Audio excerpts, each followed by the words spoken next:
Blake Lively has responded to Justin Baldoni's 179-page, $400 million lawsuit, and her response has only made me want to support Justin even louder.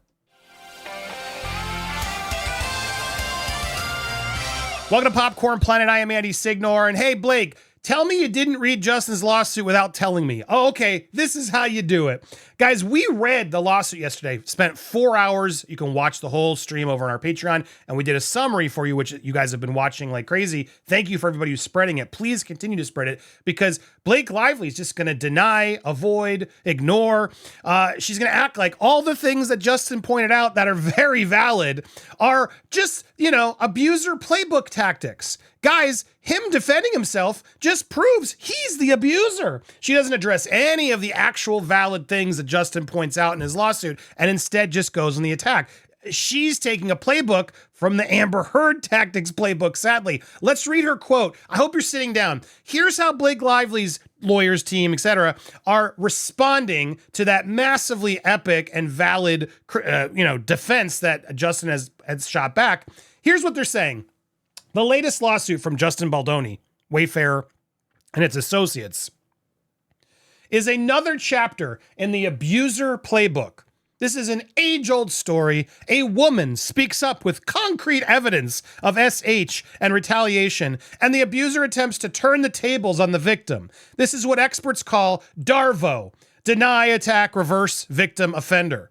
Wayfair has opted to use the resources of its billionaire co-founder to issue media statements, launch meritless lawsuits, and threaten litigation to overwhelm the public's ability to understand that what they are doing is retaliation against SH allegations. They are trying to shift the narrative to Miss Lively by falsely claiming that she seized creative control, and alienated the cast from Mr. Baldoni. The evidence will show that the cast and others had their own negative experiences with Mr. Baldoni and Wayfair. The evidence will also show that Sony asked Miss Lively to oversee Sony's cut of the film, which they then selected for distribution and was a resounding success.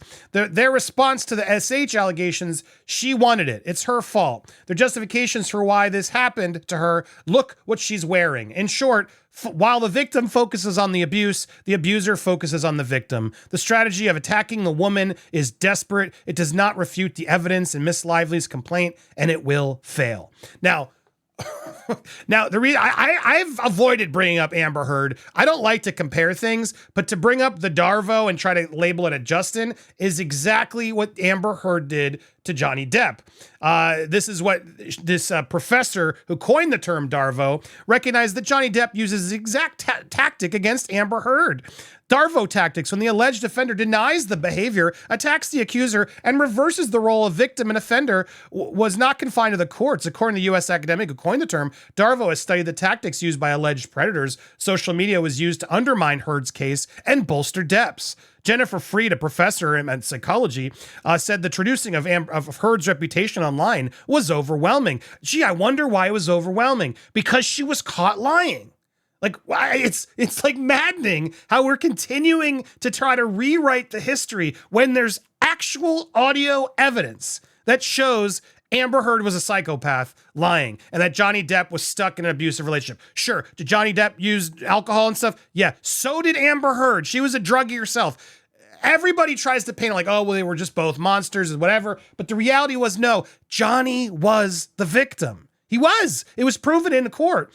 In the UK court, it was a whole mess where they couldn't even actually get Amber on the stand. She did so many tactics to avoid it. But when it actually came to the court where she had to do evidence and a jury was there to witness, guess who won? It was Johnny Depp. And it wasn't because of social media. No. It was because of those audio tapes. And it was because of her own damn testimony, which no one believed. And that's what's happening here to Blake Lively. So she's now resorting to playing the Amber Heard card because I firmly believe she's assuming none of you are actually going to do your homework. You're going to label me a misogynist. Oh, there's Andy again defending the man.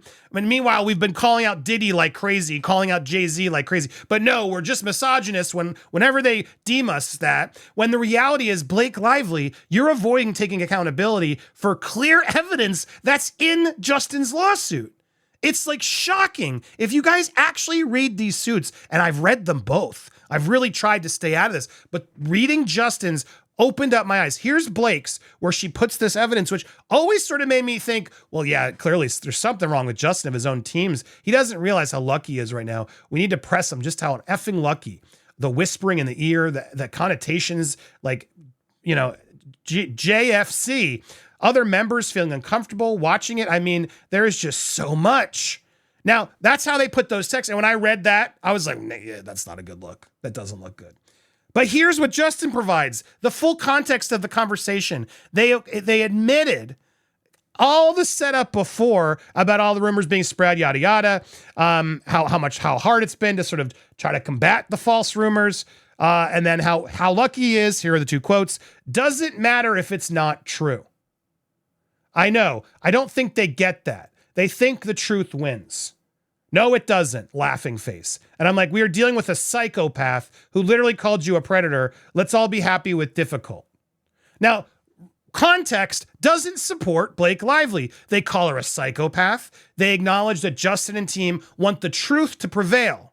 But they, as the PR people, are saying the truth doesn't prevail online. It's all about whatever rumors Blake's team's spreading. So here is proof Blake's team's out there spreading. And then he goes and shows that Stephanie Jones and the team over on Blake's side, Blake's publicist, etc., were the ones who were actually leaking Justin's information. Now, personally, I do believe at some point, I'm sure some of Justin's PR team were defending themselves and perhaps got in that fight. Even TMZ's come out and said, guys, you both did it. But the reality is they both did it. And this idea that Justin oversaw all of it, he was involved with our reporting and other reportings, or Kirsty Flaw's junk interview coming out of it, all of that to me is nonsense. No crisis PR firm is that good. Sorry, they're not.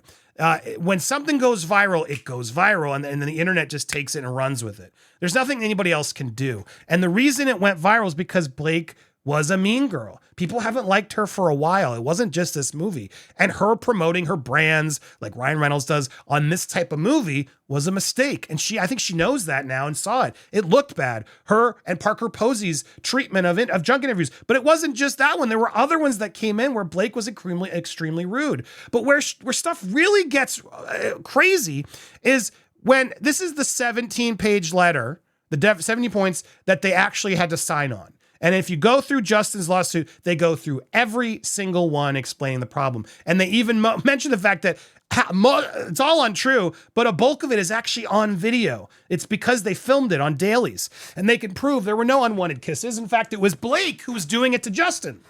They can prove there was no whispering in her ear that you smell good. It was Blake who was out of character, constantly ruining the scene, talking about how her and Ryan always never stopped talking and she was just wrecking the scene. And now I'm waiting for the video footage, but I can't imagine they'd say there's video footage and not provide the video footage. I think it's coming. That's going to toast you, Blake. And you're just going to keep saying, oh, no, believe the woman. It's just like the Amber Heard. Amber Heard caught on audio admitting, oh, I hit you. And it's still not enough. No, well, we don't have proof of Johnny doing it, but just because Amber said that probably was in defense, and who knows, whatever. Everyone makes a justification for the woman. A man can never be abused. A man can never be, a woman can never lie to a man. It's absurd. And what Blake Lively's doing here and her response is insanely offensive to not only real victims of harassment and abuse, but of women everywhere. The fact that she's playing the woman card to win this, when she's one of the most powerful players in Hollywood, it doesn't matter her gender in this. She is more powerful than most people in the industry due to her friends, who she calls her dragons. She literally compared herself to Khaleesi. I'm going to do a whole nother video on this one because I think it's important to get all these points out. She literally calls herself Khaleesi, and her dragons, Ryan Reynolds and Taylor Swift, are there for better or worse. So shape up, Justin, and listen to me and let me rewrite the movie. Like, it is horrendous the way that she does it. Oh, but she's trying to Sony wanted me to take over. Blake, you're caught. Blake, you're toast. And now for you to double down and play the woman card and Darvo. Oh my God, I am so infuriated with this woman. I was angry. I was like, look, a lot of this doesn't seem right. Concrete evidence. What concrete evidence are you even speaking to? And I dare anybody who's defending Blake Lively as loudly, what concrete evidence? You have not provided concrete evidence. Justin has provided plenty of full context and text, and he's preparing to drop all of the texts and videos, so I hear. And if that happens, Blake, you're in trouble, because this is really going to tank your career in a way that I think if you had just avoided all this in the first place, everyone would have moved on and just, well, yeah, she was a mean girl during that phase. She could not let her ego get toasted. It is so clear the way that the text of them talking, the way that she finished the movie, there is so much in this lawsuit and so many points. The whole idea of, oh, she was left with a fabric on her genitals and she was there all day. He's like, nonsense. We have video. She was wearing a bodysuit and she had a gown over her top half and was wearing black shorts. But she made it play like she only had a little piece of fabric covering her privates and was completely exposed. It's a lie. She says he was whispering in her ear. It's a lie. He's like, she said, I'm sorry I smell like spray tan, while she keeps interrupting the takes. And he's like, you smell great. And he's like, it's on video. There's moments where she's pushing in and aggressively making him kiss her. There's an intimacy coordinator that she rejected while she's demanding one. It is shocking, the level of, you're not telling us the truth, Blake. You're definitely hiding some things here. And while you want to detail your 17-page thing, why did you then go and say, well, make it seem like it was all 30 that they signed off on when they didn't? This is when you showed up and confronted them with Ryan Reynolds to yell, why are you fat shaming my wife? And then Ryan got all mad because who knows, maybe Ryan really did believe it happened. Ryan was upset defending his wife. Maybe he's being used by Blake as well. It's possible. And now they're trying to make like they admitted to all these things, which they didn't do. Show us the evidence that they acknowledged and signed off on all 30 of these. They didn't. They agreed to 17 because you held the movie over their head and they were going to lose everything if they didn't agree to these terms, because you showed up after already trying to take over the movie. You showed up and like, I'm not coming back, even though you were contractually obligated. She refused to sign contracts in the beginning. She refused to sign things for her nudity waivers, which are all standard for SAG union. She held off everything so she could retain the power and take over the movie. It is so clear. It is clear as day. There's emails from Sony acknowledging this. So she's out there claiming, oh, you are proving you're the abuser. No, Blake. You're digging a hole. And these types of responses, her previous one, it's a he said, she said, nonsense. I'm getting really fiery in this because the more I'm seeing, the more Blake's not explaining. And I'm sorry, Blake, and you need to drop the evidence. If there's something I'm missing, and Justin's now an abuser, which you've never used that word before. This is also very telling. Now he's an abuser. She never used that in the complaint.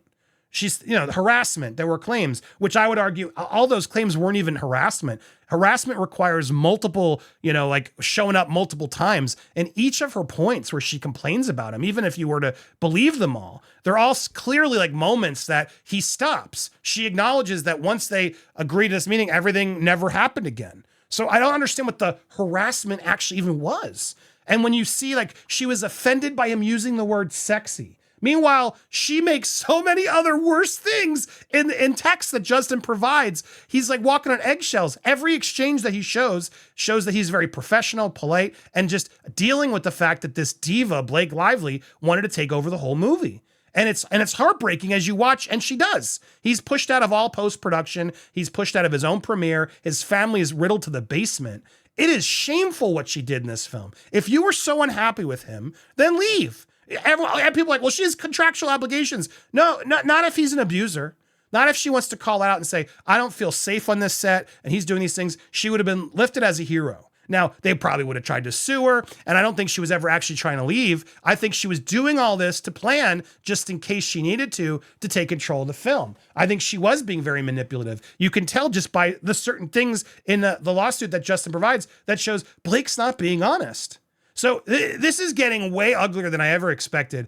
I never knew anything about Justin. I am now becoming more Team Justin just because it really is David versus Goliath. This should not be about gender. It should never be about gender. To use the gender card is such an offensive thing to women. Blake Lively is so powerful, and she's using her power to stomp on this man. For what? For this movie. She should have done her role as an actress, stop trying to rewrite and edit the whole damn movie and take it all over, and either finish it or not finish it. That was her role she signed up for. But she did more that no one asked her to. Oh, Sony asked me to. Great, now you're putting Sony in the mix? So now she's pressuring Sony to back up her story. This is getting uglier, and I hope, Justin, if you really are telling the truth, Justin, you step on that gas and you continue.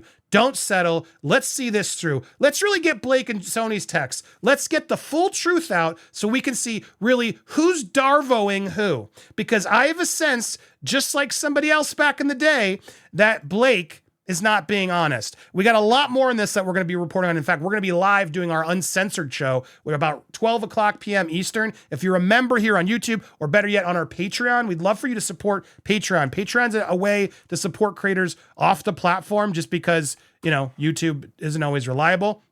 So if you're able to head over to Patreon, I'll put the link in the pinned comment. Not only will you get access to our first documentary, Meghan v. Harry, but I really want to make one for Blake now. If we can get enough support over on Patreon and we can get it together, which I'm really trying right now, I want that to be my next breakdown investigative docuseries, because I think there's a lot to break down in this case that a lot of people aren't paying attention to. And I think it's incredibly unfair to Justin. I want the truth out. I really want the truth out. And if there's something on Justin, I don't know, somebody send me the evidence. I don't see any concrete evidence. I see Blake saying, trust me, bro, is what I see. She's provided nothing else. And all she's provided are out of context text messages that she's not being honest about. This is shameful what she did here, trying to play it like her team was calling out. Because I took this, and this is what always gave me pause. And to see the full exchange, I'm shocked that they're trying to be that sneaky, but then claim it's Justin that's smearing us. Lies. You are smearing him. You clearly were smearing him, and your own actions are what caused us to turn on you, not Justin. We had no idea who Justin was. This is ridiculous. It's not fair. And everybody's saying, oh, there's too much going on in Hollywood. The Hollywood fire's enough. Justin's career's been torched too. Justin's career's done because Blake and Ryan have decided to do this. I can't stand for that. If this man's really wrongfully being accused of this and his whole career is being put in the toilet because Blake Lively just wants to, not on my watch, man. So thanks, Blake. You've now inspired us to get even louder, and I hope you'll join the journey. Stay tuned. Join us today live, Uncensored, 12 p.m. Become a member over on Patreon or here on YouTube. We'll have the link there, so hit the bells. Stay tuned. I'll put the links all. Check the pinned comment. Thanks, everybody.